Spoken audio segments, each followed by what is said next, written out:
There's a topic I want to discuss. So I've been hyping this up for some time now, and I Yeah. feel like it's not that much of a big question, but it is something I saw on Twitter, and I thought it was interesting. Okay. So there was this whole argument on Twitter or X, whatever you call it, this whole thread about designers just going back and forth between this topic, and that was, should we consider websites as product design, right? And I thought that was pretty interesting because usually your thought process would be like, okay, web design is something else entirely and product design is something else entirely. But at the same time, they're pretty similar for the most part. Mm-hmm. So I wanted to get your opinion on it because I thought that was a very interesting thing. The whole argument was about people saying that, okay, designing a landing page doesn't mean you're a product designer, or designing a website doesn't make you a product designer, right? They're two different fields, and some people saying no, it's not, because there's a lot of things that go hand in hand. So what do you think about it? Where do you stand on this? Well, how do you define a product designer? I would say, if you take product design, I would say it's more or less to do with designing something like a system, a web app, or a mobile app, or Mm. even a physical product, for example, right? Mm. Whereas websites are more or less digital, but at the same time, with product design, there is that digital aspect, the aspect of designing digital products as well. So when I say product design, I mean something that encapsulate everything as a whole, I would say. Us designers like to label a lot of things, right? Mm. So Mm. it's very hard to say exactly, but ideally when you say product design, digital products, mobile apps, physical products, things like that. It's an interesting question. I think it depends on how the industry uh, perceives product designers. So, a more general layman term would be UI UX designer. That kind of absorbs both designers who just make websites and also designers who also make Mm. SaaS products or very complex systems. UI UX design is kind of the name itself is sort of didn't exist maybe 10 years ago, and it came into vogue very recently. So product designer is product designer a more specialized field on top of a UI UX designer? It's sort of like if you're a UI UX designer, more specifically UI designer, you're expected to already know things about design, like good design thinking, design principles, color theory, all of that. And on top of just being a good designer, being a UI designer means now you're more specialized in terms of, okay, what does a website look like? Or what does it look like 10 years ago? What does it look like now? Why is it the way it is, and all of that? I think those principles and those skills apply to a product designer as well. Just another layer on top of, okay, you started off as a good designer, and then you have a UI UX designer, and now you have a product designer. So does that mean that a product designer cannot design a website? I don't think that's necessarily Mm. true. I think it's again how the industry perceives what a product designer is. Is a product designer in demand? Should we label ourselves as a product designers just so we can get attention from these particular companies or industry leaders? Uh, Comes and goes, I guess. So when you say product designer, the first thing that I think of, right, it's more to do with building products than solving just one problem, which I would say is more geared towards a UX designer. Because with product design, there's a lot of things that you can focus on, things outside of the design box, I would say, right? Things That's like, true. even things like marketing, for example, that can sort of fall under you as well, thinking on those regards, and feasibility, for example, right? For me, when thinking about websites and just products in general, I used to think they were different, right? Yeah. They require different responsibilities. Where I used to think that web design is just about the visuals. You get a project, you look at the Mm. requirements, you make it look nice, and you put it out there. Okay. And then product design is more or less, more focused, where you focus on solving problems, building something, thinking Mm. about every other aspect, right, than just the web itself. But now that I'm doing a lot of website projects with Tandem here, I've applied a lot of my product design thinking into these website projects as well, which is why I find it a lot more fun, because when we get a project, I just don't go into mood boarding or figuring out the visuals. I look at, okay, if there's a problem here, how can we solve it? Is there a Yep. better way of approaching it, right? I Yep. try to get that full scope out of the way, which is great. Mm. It's a new way, I guess. I wouldn't say new way, but it's something that I find enjoyable in the whole website design thing. So for someone to come in and be like, okay, you're a web designer, you're not a product designer, I don't think that's a valid thing to say, because at the end of the day, a website can be a product, right? A product Yeah. is to provide value to a customer, and a website can do that. It can direct you to a service or a product that they can enjoy. Yeah. So yeah, that's my stance on it. I do feel like you don't need to label it. Coming up with a website itself can be a product and can be rewarding, and that's just the way I see it. So yeah, that's my take on it. I think this is a lot of the points that we raised right now is what a lot of designers are raising over on Twitter as well, on that thread. And then Yeah. there's a lot of other people just arguing against it. So yeah. Yeah. I think when you say problem solving, I think that's kind of the key word there, problem solving. What I've observed at least is that, for example, you have transitioned from a programmer developer to a UI UX designer. I actually transitioned from the other end of the spectrum, where I was a graphic designer first, and then I got into UI UX design. So in a lot of ways, UI UX skills are easier to pick up than maybe graphic design skills. You are, if I can just say it, you're an exception because you have an eye for design. I think that is something that you need to train from a very early age, and that kind of is something that you bring. It's part of your personality almost, where your interests are linked to your creative eye. Like you're interested in making films, or you're interested in photography. You have a visual eye. So, and you have been unknowingly training that since you were little. Maybe you were influenced by your parents, the things that they were interested in, so on and so forth. So now, if you say, for example, you put somebody in an empty room, and they come out 20 years later, and you expect them to have a creative eye, I don't think that's going to work. Yeah, that's just my observation there in terms of the skills that you bring in as a UI UX designer. It can be an uphill battle for example, when a developer is shifting focus from just coding and then coming to design. I think that's like an uphill battle, where it's way more easier for a graphic designer to fall into UI UX design, because a lot of the visual things, because we are building visual products, it's a GUI. We're building a GUI, so that's challenging. When you mentioned that the transitioning between it's much I think you mentioned something like it's much difficult for someone to uh, something about graphic design being harder to, what was that you said, being harder Graphic to, designers yeah, can find it easier to fall into UI UX design, yeah, as opposed to a developer falling into UI UX design. So the key yeah. differentiator for me there is the creative eye. Mm. It's much harder to train that, or at least it takes longer to train that. And it's kind of like your personality, sort of like that's what you bring Yeah, into.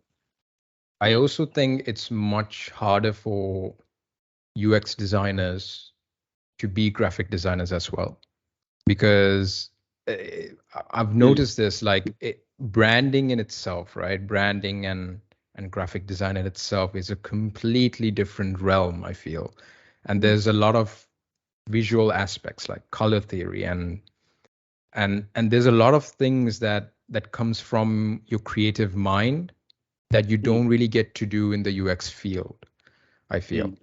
So it's much harder to convert into that path. You might have the creative eye for it. Let's say as a UI designer, you might know how to come up with a really nice looking GUI. But it might be a bit difficult for you to come up with something like a brochure or a poster, for example, because there's a lot of things that go into it. So that's something that I've noticed. That's something I'm struggling with as well. So I've been trying out graphic design recently, and I find it a lot, more challenging to sort of understand everything that's going on in that field. So yeah, that's one thing. It's also a temperament as well. If you're looking at it from the perspective of UI UX design, as opposed to a graphic design or even a developer, UI UX designers sort of need to refine that muscle where they have a pulse on the current technology and how the technology is being used. A very simple example is the login screen, for example. That has hardly changed now in the last 5 to 7 years, maybe. But in the early 2010, 2011, when the iPhone was just coming out, that was a big question mark. Like, how do you make a good login screen? Where does the sign up button go? Where does the should we show the login first or the sign up first? It was a big question mark at that time. And now, of course, it has become sort of part of the fabric of UI UX. You hardly play with that anymore. There are certain standards that you adhere to, and that's it. You don't think too much about it. So it's sort of like a good UI UX designer should have a pulse on that, moving into how is interactive design evolving, how is like the front page of the internet evolving. On the topic of tech and design, so this is a question that a lot of people ask online, and it's something that I always frequently talk to, with designers as well. How important it is for you to know, the technical aspects and coding as a designer. I always encourage other designers to learn coding because I feel like that is a big sort of it's a good arsenal to have in your toolkit, right? Because when you're designing, knowing the technical limitations and knowing how you should approach a certain GUI, for example, or a certain product, for example, I think that's a very, very valuable thing to have. So what do you think about it? Do you think that, up and coming designers who are getting into the field of maybe product design or UX, should they sort of, be well versed with, the technical side of things, at least the basics, and what do you think? Like, do you think that's a lot of pressure? Because I feel like we're at a place where we have a lot of tools that automate things for designers. Framer, for example, right? Framer is a great no-code tool that helps designers out with creating websites without ever having to touch a single piece of code. So there's like good avenues right now in the internet where designers can explore and get things done without having to dip their toes in development. But I still feel it's good to know something about coding, Yeah. What are your thoughts on that? This kind of reminds me of if you use Canva, are you a designer? It's kind of like that. I mean, Spline, for example, and Frame also, but Spline kind of doesn't require you to know the nuances of 3D design or how polygons work, for example. It doesn't need you to understand any of that. It just makes life easy for you. And I feel like Framer and Canva are kind of the same equivalents, where good design is sort of baked into the software almost, and all you have to do is just shift a few things here and there, and you have a relatively decent output at that point.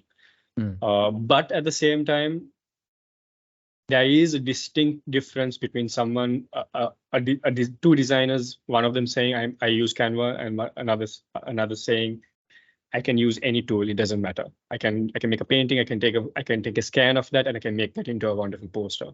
I'm not limited by my tool set. So 100% a good designer, a UI UX designer worth his salt, should dip his toes into at least the limitations and the potentials of what development can be, if not the technical knowledge. My brother was a developer for almost 20 years. No, not 20 years. He's not that old. He's maybe about 15 years. And the reason I fell into UI UX design so easily is because I was exposed to his work. Whereas I know designers who have no exposure to that are still capable UI UX designers, but they still need a nudge here and there to say, perhaps that is not as feasible as doing it this way. I think Canva is at a really good point right now. I think I recently saw one of their conferences where they've introduced a lot of these AI tools and stuff, but it's generally becoming a really good design tool. Yeah. I know it. I know it's like one of the black sheeps of the design community where you don't talk about Canva. It's like talking about Voldemort or something. You just don't talk about it. Yeah. But it's actually a very solid tool, and it is. And I think when you brought up spline, right? Something I wanted to sort of mention the other day. You look at Framer and you look at spline. You notice how things look very like familiar to Figma, right? How easy it is for a designer to just pick it up and use it. I think you've shared this tool before. It's called Modify, I think. Is it called Modify? Yeah, it's called Modify, I think. Yeah, it's Modify. It's basically a Figma version of Photoshop, right? Yeah, so you really don't have to, start learning. I know Photoshop and Illustrator, the whole Adobe suite is a learning curve in itself, but Modify makes it so much easier for someone to just start learning photo manipulation and Photoshop in general, right? You don't ever really have to touch Photoshop at all. And there's a lot of great things that you can do with Modify. And I'm seeing that trend right now where companies are making things familiar to Figma. So designers don't really have to start learning things from scratch or just to, a new software. It's all based on familiarity and, those aspects, which I think which is great, less barrier of entry, I would say. Yeah,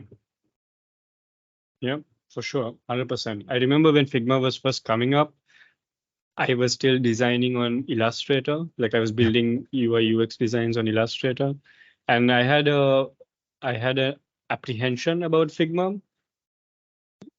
I was still very much uncertain whether Figma was the future or not. I was completely wrong on that. Figma was the future.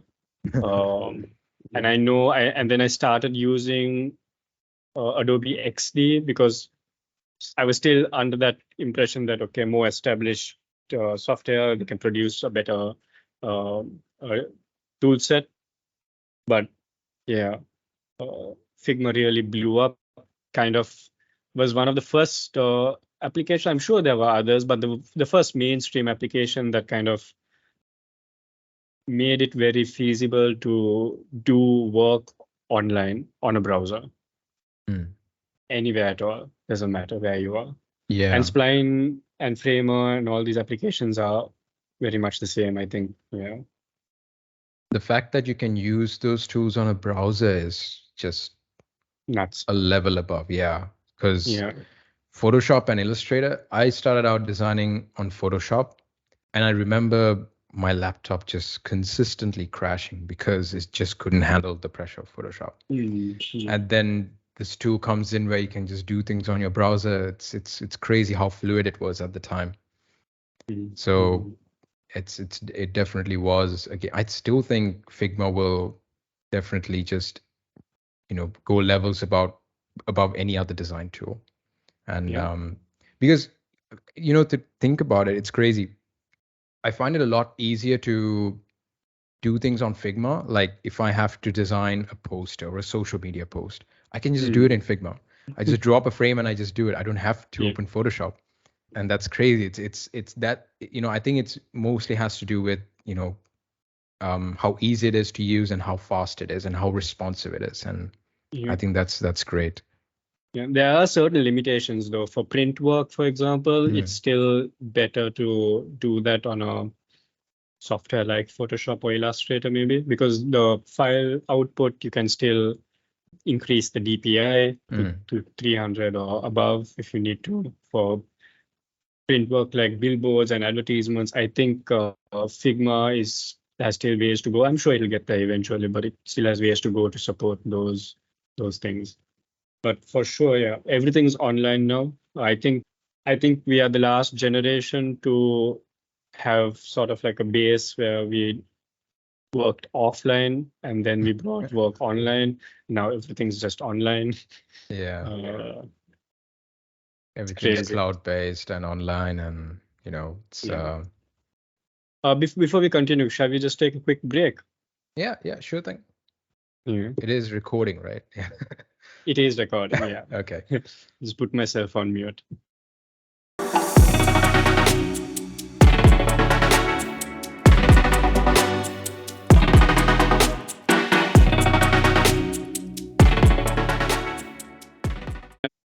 So I came across this browser, an alternative to Google called Kagi.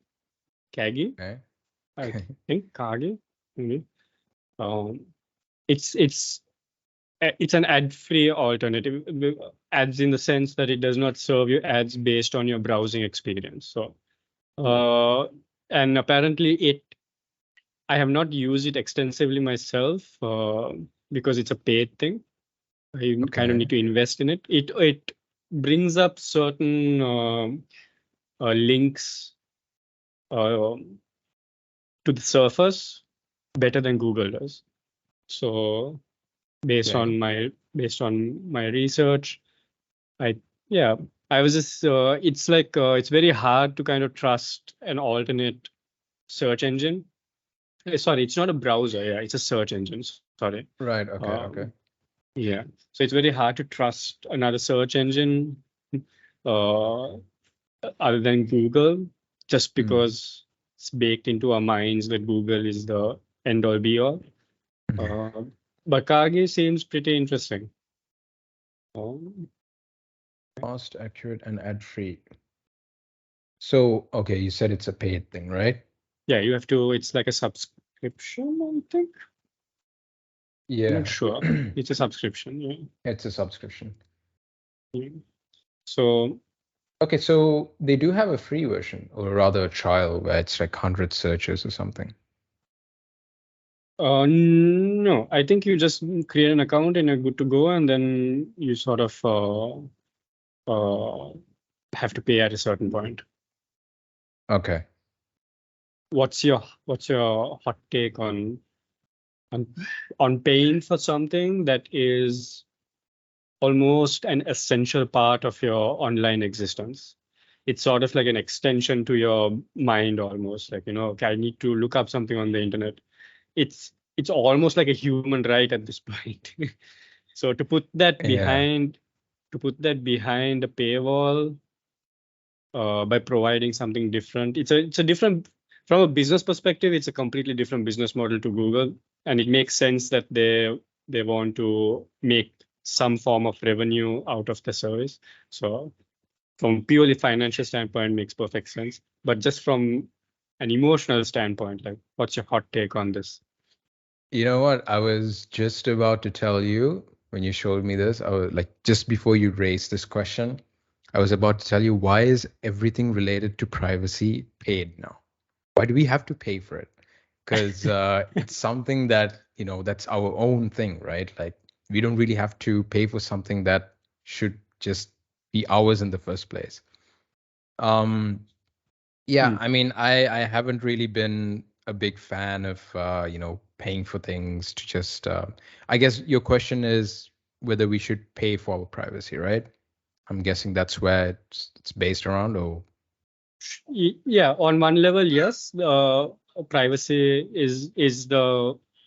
is what you are protecting in this transaction. Sure, that's one thing. Hmm. But also, I'm just curious to, like, the first instinct I had was searching the internet is a core part of my being. It's I would say that we are digital natives almost. I think we are the first generation that we can claim that. I think we all got exposed to the internet pretty young. Um, so browsing the internet is like the base thing that you do in your when you get a computer, when you get an internet connection. The way you use it is by using a search engine. That's how you use it. You can't really access the internet without a search engine. So the search engine is like the base criteria. To pay for that is an interesting kind of thing to wrangle. So as somebody who uses the internet frequently, aside from the data is the thing that they are using to get a transaction. But on a level higher on that, if you're talking a bit philosophically, what's your take on that? Like,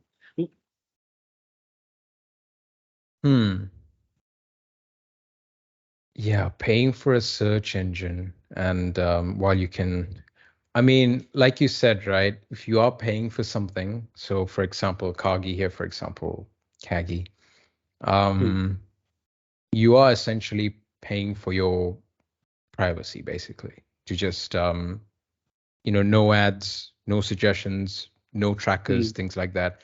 You're just making yourself more secure. It's essentially paying for a VPN so you can browse the internet safely, or things like that. So I guess that's where the whole the paying part comes in, right? But at the end of the day, I don't think that there's so many, like, Google is essentially like a daily part of our digital culture. it's the most And accessible one. Yeah. Exactly, yeah. I mean, I don't think I've ever thought about Bing or Yahoo or anything like that. It's just Google, Yeah. right? Yeah. And to some degree, I feel like you might benefit from those ads as well, right? To a certain degree, where things might be a lot more personalized to you based on your searches, right? Which is something that some of us might want, or might need, for example.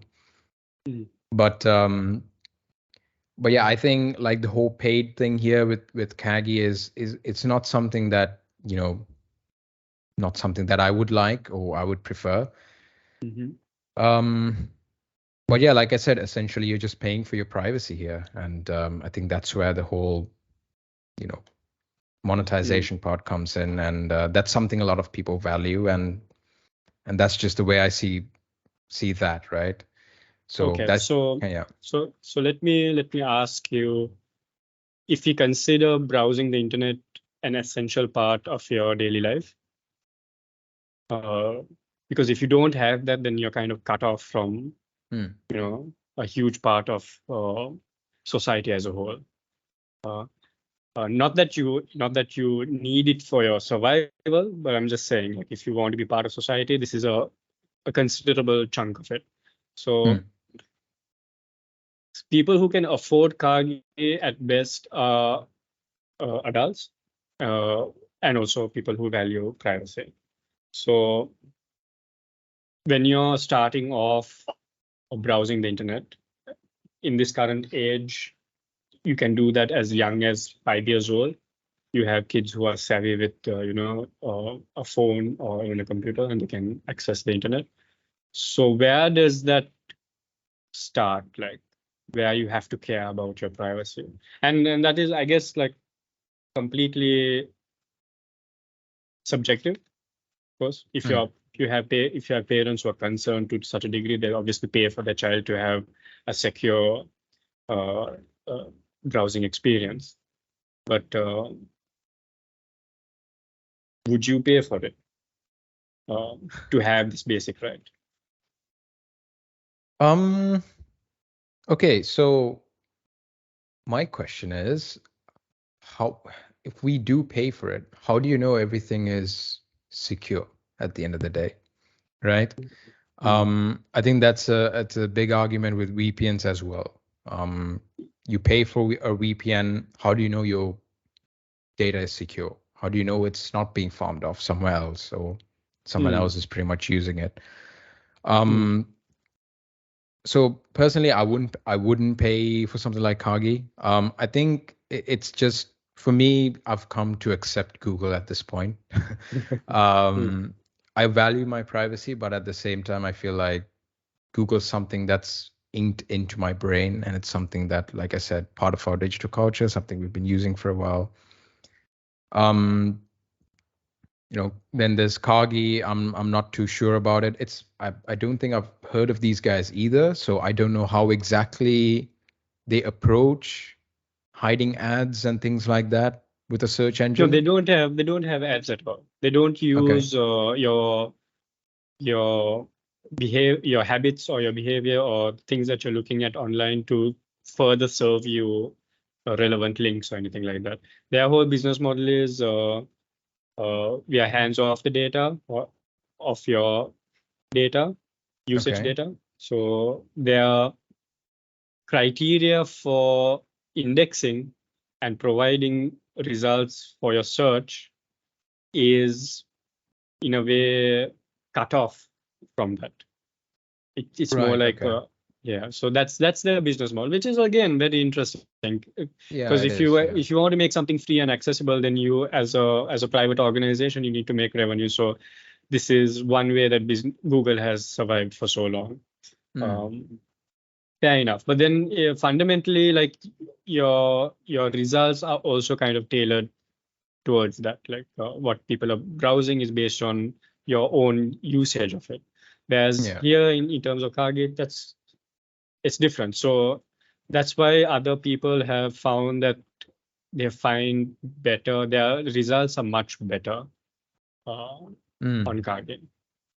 So Right. Okay. that Interesting. was also interesting. So it comes back down to like, okay, search is a fundamental right. You should be able to search the internet. Um, so yeah, where do you draw the line? I find that an interesting thing to think about. Hmm.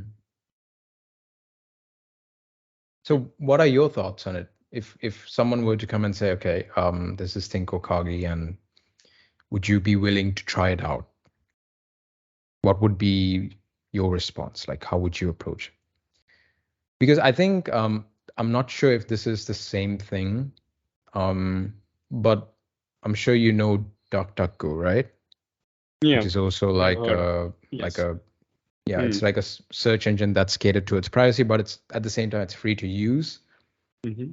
Um, so yeah, like how would you sort of what are your thoughts on this?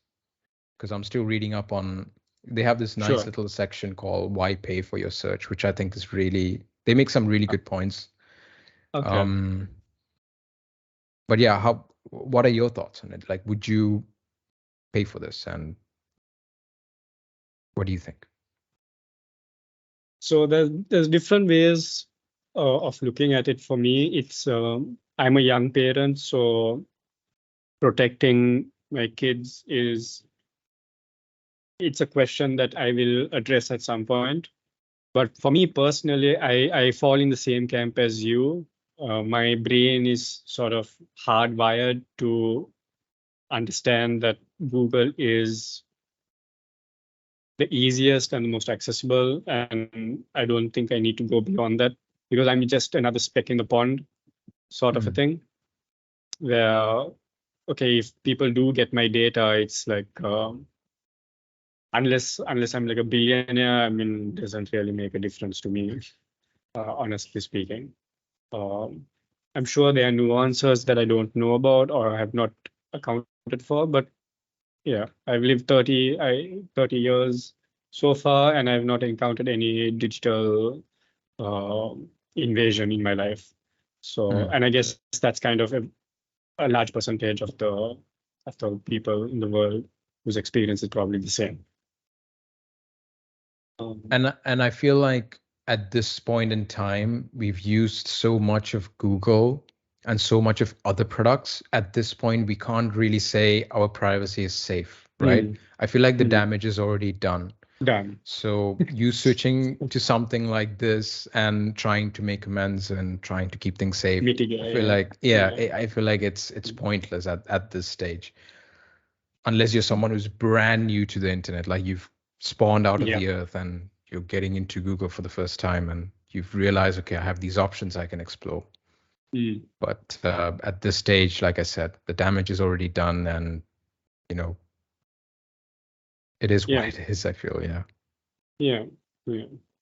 So again, like when you think about somebody who's fresh, who's brand new, and who has the potential to protect their privacy from the get-go. So again, I think of my kids, and would I be willing to pay for that? Willing to pay for their privacy?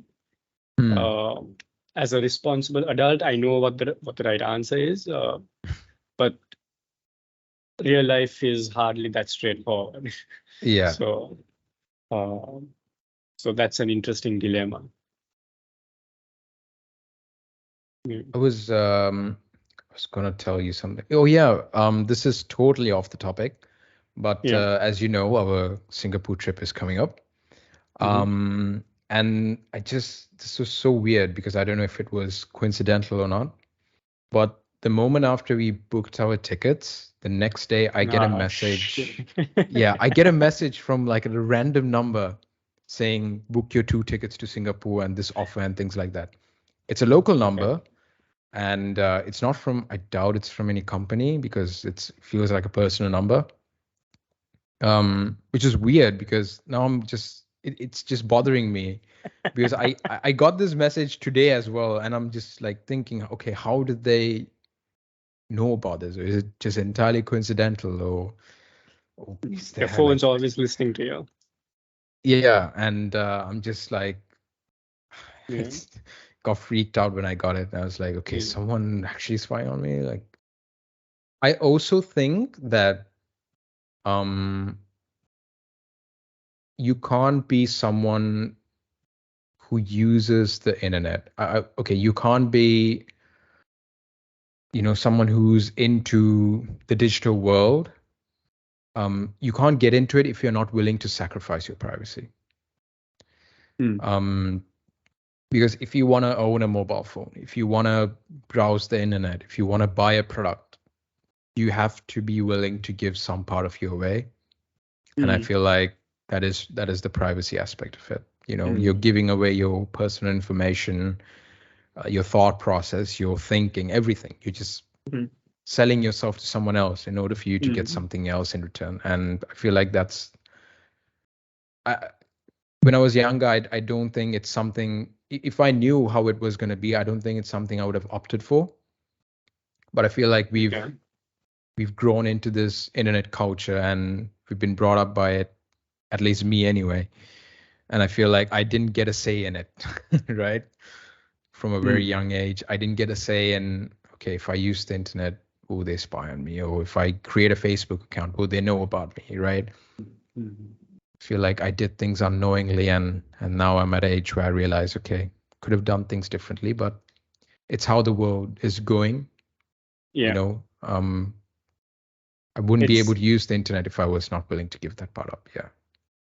Even with AI now, it's a completely different thing, with your privacy and like what you search on ChatGPT and like how it ties into you, and all of that can be used, I wouldn't say against you, but it's used as like, to your advantage.